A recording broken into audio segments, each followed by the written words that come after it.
দোল পূর্ণিমা আসতে আর এক মাসও বাকি নেই। এই বছর দোল পূর্ণিমা কাটিয়ে আসতেই পারেন দক্ষিণ কলকাতার প্রায় 200 বছরের প্রাচীন এক রাসবাড়ি থেকে। আজকে জিও বাংলার পক্ষ থেকে আমি বৈশালী আপনাদের নিয়ে যাব সেই 200 বছরের প্রাচীন রাসবাড়িতে, যেই রাসবাড়ির সঙ্গে জড়িয়ে রয়েছে অনেক ইতিহাস। তার মধ্যে রয়েছে এক নারীর সহমৃতা হওয়ার গল্প, এছাড়াও আরো অনেক ইতিহাস রয়েছে। সব ইতিহাস, সব গল্প শোনার জন্য আমাদের ভিডিওটার সাথে থাকতে হবে। আগে আসুন মন্দিরটা ঘুরে দেখি আমরা।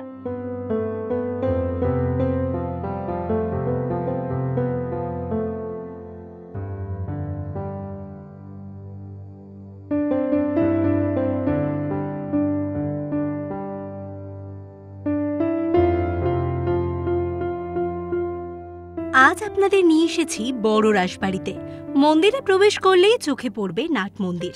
অতি প্রাচীন এই নাট মন্দির নতুন করে সংস্কার করে রং করা হয়েছে। মন্দির গেটের ডান দিকে ওপর দিকে দেখতে পাবেন নহবতখানা। মন্দিরে বিরাজ করছেন রাধা গোবিন্দ। মন্দিরের সামনে রয়েছে একটি তুলসী মঞ্চ। বড় রাসবাড়ির পাশেই রয়েছে দ্বাদশ শিব মন্দির ও শ্রী শ্রী রাধা মদন মোহন জিউ মন্দির। জরাজীর্ণ শিব মন্দিরগুলির অনেকগুলিতে এখন মানুষও বসতি স্থাপন করেছে। শ্রী শ্রী রাধা মদন মোহন জিউ মন্দিরটিতে কোনো বিগ্রহ নেই, কারণ এই মন্দিরের বিগ্রহই রয়েছে বড় রাসবাড়িতে। মন্দিরের গায়ে দুটি চৌকি রয়েছে, যেখানে দোলের সময় রাধা গোবিন্দকে বসানো হয়। এবার মন্দিরের সেবায়েতের থেকে শুনে নেব 200 বছরের প্রাচীন বড় রাসবাড়ি এবং তার সাথে জড়িত বাকি মন্দিরের ইতিহাস।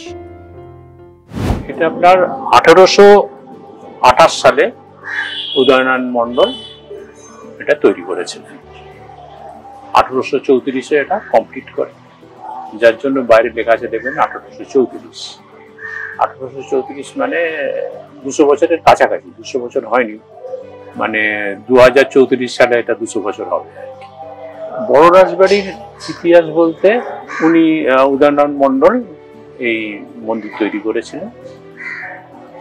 উনি মণ্ডল ফ্যামিলির যে প্রতিষ্ঠা করেছিলেন তার থেকে 7 জেনারেশনে উনি পুরুষ আর কি, মানে উদয়নারায়ণ মণ্ডল হচ্ছেন 7 জেনারেশন। তো আমার থেকে উদয়নারায়ণ মণ্ডল আরো 7 জেনারেশন আগে। তাহলে মণ্ডল ফ্যামিলি পুরো মানে 14 জেনারেশন আগেই প্রতিষ্ঠা হয়েছিল এবং উদয়নারায়ণ মণ্ডল এটাকে তৈরি করেছিলেন। এই মন্দির সম্বন্ধে যেটা বলতে গেলে, এখানে মন্দিরের নাট মন্দির আছে। সামনে যে ছবি মন্দিরটা আছে নাট মন্দির, ওটা হচ্ছে মূল মন্দির। এর পিছনে একটা শেড আছে, সেটাকে আগে খড়ের চাল ছিল, এখন টিনের চাল তৈরি করা হয়েছে, তাই জন্য ওটার নাম ছিল খুড়ো বাড়ি। যেহেতু ওটা খড় দিয়ে তৈরি করা ছিল তখনকার দিনে, তারপরে রিনোভেশন করে করে ওটা খুড়ো বাড়ি। আর উপরে রয়েছে আপনার নহবতখানা।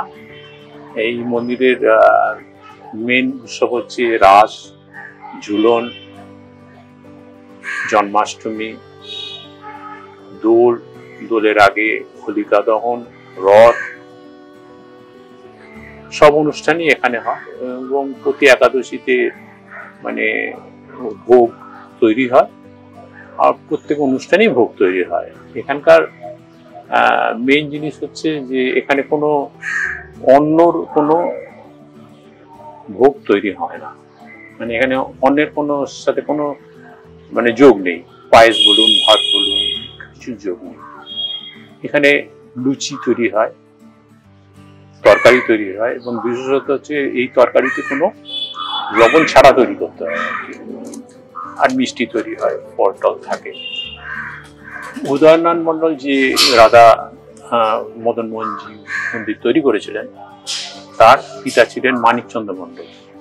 উনি ওই মন্দির তৈরি করেন, যেটা পাশেই আছে, কিন্তু সেটার ভগ্ন দশার জন্য ওই মন্দিরের যে বিগ্রহ, সেটা এই মদন মোহনজি মন্দিরে এনে রাখা হয়েছে। এই মন্দিরে যে গোবিন্দজি ছিলেন ওখানটা, এখন আপনি দেখবেন যে গোবিন্দজি সব মন্দিরেই একটা করে রাধা থাকে, কিন্তু এখানে আপনি দেখবেন 2টো রাধা রয়েছে। তার কারণ হচ্ছে মানে যখন প্রথমে একটাই রাধা ছিল, কিন্তু সেটা চুরি হয়ে যায়। চুরি হওয়ার পরে অনেক খোঁজাখুঁজি করার পর যখন পাওয়া গেল না, তখন আর একটা রাধা তৈরি করে বসানো হয়েছিল। কিন্তু তখনকার জমিদার মানে মানিকচন্দ্র মন্ডল স্বপ্নাদেশ পান যে মূর্তিটা কোথায় লোকানো আছে। এটা লোকানো আছে এখন যেখানে বজবজের ট্রেন লাইন আছে, ওই জায়গায় মাটির মধ্যে খুঁড়ে রাখা ছিল। তারপর ওটাকে উদ্ধার করে নিয়ে আসা হয় এবং কি আর করবে, তাই জন্য মন্দিরে আপনি দেখেন, দেখবেন দুটো রাধা, ওই নদীর পাশে দুটো রাধা রয়েছে এবং এই মন্দিরেই সেটা রয়েছে।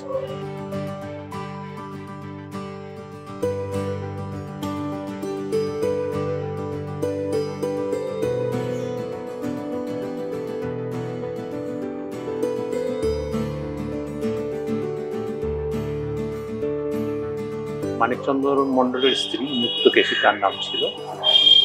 তিনি মারা যাওয়ার মানে মানিকচন্দ্র মন্ডল মারা যাওয়ার সময় তিনি সহমৃতা হয়েছিলেন। তার নাম ছিল মুক্তকেশী। মন্দিরের সাথে জড়িয়ে আছে ছোট রাজবাড়ি, আছে গঙ্গার ওপারের মন্দির নবগ্রহ মন্দির, আর জড়িয়ে আছে শ্যামরায়ের মন্দির কালীঘাটে।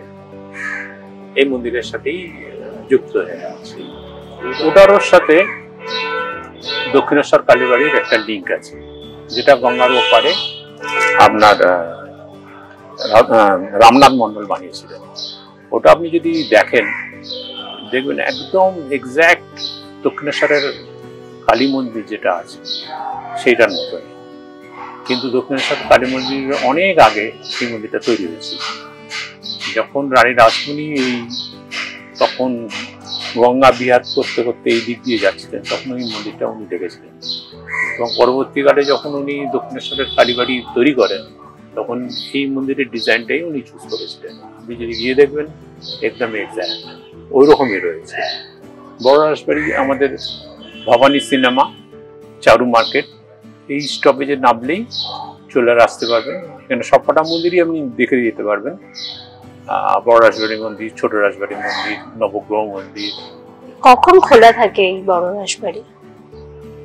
সকাল 6টা থেকে 2টো পর্যন্ত, আর রাত্রিরে 5টা থেকে 9টা পর্যন্ত। দোল পূর্ণিমার আগের দিন হোলিকা দহন হয়, যেটা মন্দিরের সামনের মাঠে একটা বাঁশ এবং খড় দিয়ে, কলা গাছ দিয়ে ঘর তৈরি করা হয় এবং পুজো করার মানে পুজোর শেষে ওইটাতে অগ্নিসংযোগ করলে অনুষ্ঠানটা কমপ্লিট হয় এবং এই এলাকার অন্তত 300-400 লোক এই উৎসবে যোগদান করে।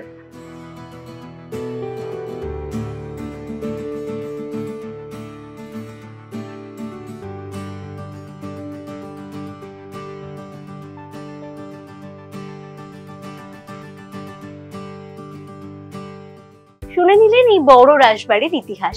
এই বড় রাজবাড়ি কোথায় অবস্থিত, বড় রাজবাড়িতে আপনারা কিভাবে আসবেন, সবই আপনারা জেনে নিয়েছেন।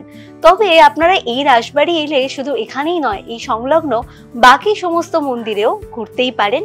দোল পূর্ণিমাটা অবশ্যই কাটিয়ে যেতে পারেন এই বড় রাজবাড়ি থেকে। রাসের সময়ও অবশ্যই আসতে পারেন। আর এরকম আরো অনেক অজানা মন্দিরের খোঁজ পাওয়ার জন্য নজর রাখুন আমাদের চ্যানেলে।